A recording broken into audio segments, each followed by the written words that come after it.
ಈ ನಾನು ಇಲ್ಲಿರ್ತಕ್ಕಂಥ ಜನ 86,000 ಮತದಾರರಿದ್ದರೂ ಕೂಡ ನೀವೊಬ್ಬ ರಾಜ್ಯ ನಾಯಕರು.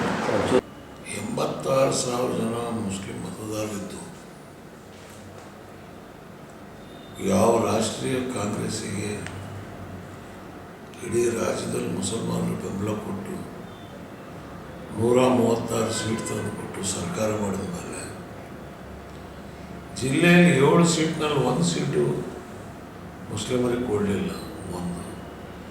ಎರಡನೇದು ಒಂದೇ ಮನೆಯಲ್ಲಿ ಅಪ್ಪ ಮಗ ಮೊಮ್ಮಗ ಸೊಸೆ. ರಾಜಕೀಯ ಇದಕ್ಕೆ ಪ್ರಜಾಪ್ರಭುತ್ವ ಅಂತಾರೆ. ಸೊ ಹಾಗಾಗಿ ಸಮಾಜ ತೀರ್ಮಾನ ಮಾಡಿ ಕ್ಯಾಂಡಿಡೇಟ್ ಹಾಕಲೇಬೇಕು ಅಂತೇಳಿ ಆದಿಲ್ ಪಾಷನ್ನ ಕ್ಯಾಂಡಿಡೇಟ್ ಮಾಡಿದ್ದಾರೆ. ಇವತ್ತು ಬೆಳವಣಿಗೆ ಆಗಿದೆ. ಇವತ್ತು ಕಾಂಗ್ರೆಸ್ನವರಿಗೆ ಧೈರ್ಯವಾಗಿ ಹೊರಗೋಗೋಕ್ಕೆ ಧೈರ್ಯ ಬರ್ತಾ ಇಲ್ಲ. ಏನು ಹೇಳ್ತಾರೆ, ಯಾರು ಕ್ಯಾಂಡಿಡೇಟ್, ನಾನೇ ಕ್ಯಾಂಡಿಡೇಟ್ ಅಂತ ತಿಳ್ಕೊಳ್ಳಿ, ನಾಳೆ ಯಾರನ್ನ ಮದುವೆ ಹೋಗಿ ಮದುವೆಗಳು ನಾನೇ ಅಂತ ತಿಳ್ಕೊಳ್ಳಿ ಅಂತಾರಲ್ಲ, ಅರ್ಥ ಇದೆಯಾ ಅದರಲ್ಲಿ? ಪ್ರಜಾಪ್ರಭುತ್ವದಲ್ಲಿ ಕ್ಯಾಂಡಿಡೇಟ್ ಮಾಡಿದ್ದೀವಿ, ಇಂಥವ್ರ ಕ್ಯಾಂಡಿಡೇಟು, ಇಂಥವ್ರಿಗೆ ಓಟ್ ಕೊಡಿ, ಪಾರ್ಟಿ ಕ್ಯಾಂಡಿಡೇಟು ಇದೇನೂ ಇಲ್ಲ. ಸೊ ಹಾಗಾಗಿ ಮಲ್ಲಿಕಾರ್ಜುನ ನನ್ನ ಸ್ನೇಹಿತರೆ, ಶಿವಶಂಕರಪ್ಪನಿಗೆ ಗೆಲ್ಸಕ್ಕೆ 2-3 ಸಲ ನಾನೇ ಬಂದೆ, ಇಲ್ಲಿ ಕ್ಯಾನ್ವಾಸ್ ಮಾಡಿ ಗೆಲ್ಲಿಸಿದ್ದೆ. ಆದರೆ ಅವ್ರು ಸತ್ತ ಮೇಲೆ ಅವ್ರೇನು ಹೇಳಿದ್ರು, ಇಲ್ಲಪ್ಪ ನಾನು ಇದು ಲಾಸ್ಟ್, ಮುಂದೆ ಯಾರಿಗಾದರೂ ನಾನು ಮೈನಾರಿಟೀಸಿಗೆ ಕೊಡ್ತೀನಿ. ಅವರು ಅವ್ರ ಕ್ಯಾಂಡಿಡೇಟ್ ಯಾರಿಗಾದರೂ ಹೇಳ್ಬೋದಾಗಿತ್ತು, ಎಲ್ಲರೂ ಒಪ್ಕೊಳಕ್ಕೆ ತಯಾರಾಗಿದ್ದರು. ಆದರೆ ಅದನ್ನು ಮಾಡಲಿಲ್ಲ. ಸೊ ಹಾಗಾಗಿ ಜನ ತಿರುಗಿ ಬಿದ್ದಿದ್ದಾರೆ. ಪ್ರಜಾಪ್ರಭುತ್ವದ ಚಿಂತನೆಯನ್ನು ಮತ್ತು ಸರ್ವರಿಗೂ ಸಮಪಾಡು, ಸರ್ವರಿಗೂ ಸಮಪಾಲು, ಈ ಆಧಾರ ಸ್ತಂಭವನ್ನು ಎತ್ತಿಡಕ್ಕೆ ಬಂದಿದ್ದೀನಿ. ಕೇವಲ ಒಂದು ಜಾತಿಗಲ್ಲ, ಎಲ್ಲ ಸಮಾಜದ ಜನ ಸಹಾಯ ಮಾಡಬೇಕು, ಮುಂದೆ ಬರಬೇಕು. ಎಲ್ಲ ಸಮಾಜದವರಿಗೂ ಅದೇ ಪ್ರಜಾಪ್ರಭುತ್ವ. ಬಾಬಾ ಸಾಹೇಬ್ ಅಂಬೇಡ್ಕರ್ ಅವರ ಕಾನ್ಸ್ಟಿಟ್ಯೂಷನಲ್ಲಿ ಏನು ನಮ್ಮ ದೇಶಕ್ಕೆ ಸಿಕ್ಕಿದೆಯೋ, ಭಕ್ತ ಭಂಡಾರಿ ಬಸವಣ್ಣನವರ ಏನು ಸಿದ್ಧಾಂತ ಇದೆಯೋ ಅದ ನಾವು ಪಾಲನೆ ಮಾಡ್ಕೊಂಡು ಬಂದಿದ್ದೇವೆ. ಹಾಗಾಗಿ ಇವತ್ತು ನಾವು ಹೋದ ತಕ್ಷಣ ನೀವು ನೋಡಿದ್ರಿ, ನಮಗೆ ಪೊಲೀಸ್ ಇಲ್ಲ, ದುಡ್ಡಿಲ್ಲ, ಕಾಸಿಲ್ಲ,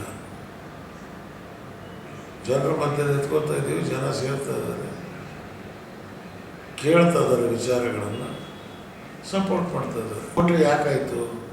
ಆ ಕೋಟೆ ಕಲ್ಲುಗಳು ಯಾವುದು? ಸಾಬ್ರ ಕಲ್ಲು ತಗೊಂಡು ಕೋಟೆ ಕಟ್ಟಿಬಿಟ್ಟು ಅದೇ ಕಲ್ಲನ್ನು ನೀವು ಕಾಲಿಟ್ಕೊಂಡು ನಿಂತ್ಕೊಂಡು ನಾವು ಕಟ್ಟಿದ ಕೋಟೆ ಅಂದರೆ, ಆ ಕಲ್ಲು ಹೋದರೆ ಕೋಟೆ ನೋಡಿತ್ತು, ಆ ಕಲ್ಲುಗಳು ಉದುರ್ತವೆ ಈಗ. ಹಾಗಾಗಿ ಅದು ಕೋಟೆಯಾಗಿ ಉಳಿದಿಲ್ಲ, ಬರಡು ಭೂಮಿಯಾಗಿ ಉಳಿದಿದೆ. ನವ ಕರ್ನಾಟಕ ವೇದಿಕೆ ಏನು ಆಂದೋಲನ ಇದೆ, ಮಾರ್ಸಂದ್ರ ಮುನಿಯಪ್ಪನವರು, ಗೋಪಿನಾಥ್ ಅವರು, ಎನ್ ಮೂರ್ತಿಯವರು, ಮೋಹನ್ ರಾಜರವರು ಎಲ್ಲರೂ ಇಲ್ಲೇ ಬಂದು ಉಳಿದಿದ್ದಾರೆ. ಅವರು ಎಲ್ಲ ಕಡೆ ಪ್ರಚಾರಕ್ಕೆ ಹೋಗ್ತಿದ್ದಾರೆ. ಸೊ ಈ ಸಲ ಕನಿಷ್ಠ ಪಕ್ಷ ನಾವು ಒಂದು 10,000 ಮತಗಳು, ದಲಿತರ ಮತನೇ ಆದಿಲ್ ಪಾಷಕ್ಕೆ ಸಿಗುತ್ತೆ. ರೈತ ಸಂಘದವರು, ಕೋಡಳ್ಳಿ ಚಂದ್ರಶೇಖರ್ ಅವರು ಕೂಡ ಸಕ್ರಿಯವಾಗಿ ಮಾಡ್ತಿದ್ದಾರೆ. ಗೊಂದಲದಲ್ಲಿ ಓಟ್ ಹಾಕಲೇಬೇಕಲ್ಲ, ತ್ರಿಕೋಣ ಕಂಟೆಸ್ಟ್ ಆಗತ್ತೆ. ಆ ತ್ರಿಕೋಣ ಕಂಟೆಸ್ಟಲ್ಲಿ ಯಾರು ಜಾಸ್ತಿ ಓಡ್ತಾರೋ ಅಂತ ಅವ್ರಿಗೆ ಗೆಲ್ತಾರೆ. ಬಟ್ ತ್ರಿಕೋಣ ಕಂಟೆಸ್ಟಲ್ಲಿ ಈ ಕಾಂಗ್ರೆಸ್ 3ನೇ ಸ್ಥಾನಕ್ಕೆ ಬಂದಿದೆ. 1ನೇ ಸ್ಥಾನ ಯಾರು, 2ನೇ ಸ್ಥಾನ ಯಾರು, ಅದಕ್ಕೆ ಈಗ ಚುನಾವಣೆ ನಡೀತಾರೆ.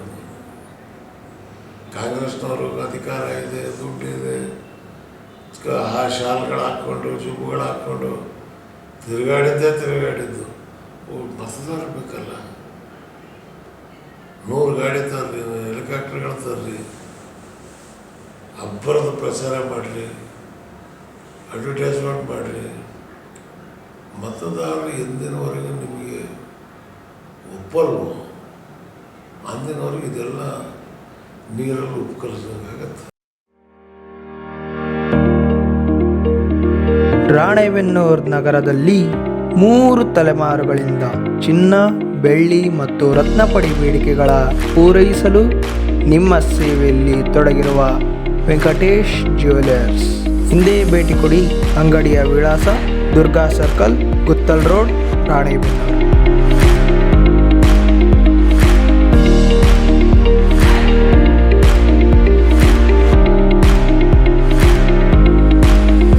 ಸರಳತೆ, ಗುಣಮಟ್ಟ ಮತ್ತು ವಿನ್ಯಾಸದೊಂದಿಗೆ ನಿಮ್ಮನ್ನು ಆಕರ್ಷಿಸುವ ಸರಳ ಗುರಿಯೊಂದಿಗೆ ನಾವು ನಮ್ಮ ಆಭರಣ ಸಂಗ್ರಹವನ್ನು ಉದ್ದೇಶಿಸಿದ್ದೇವೆ.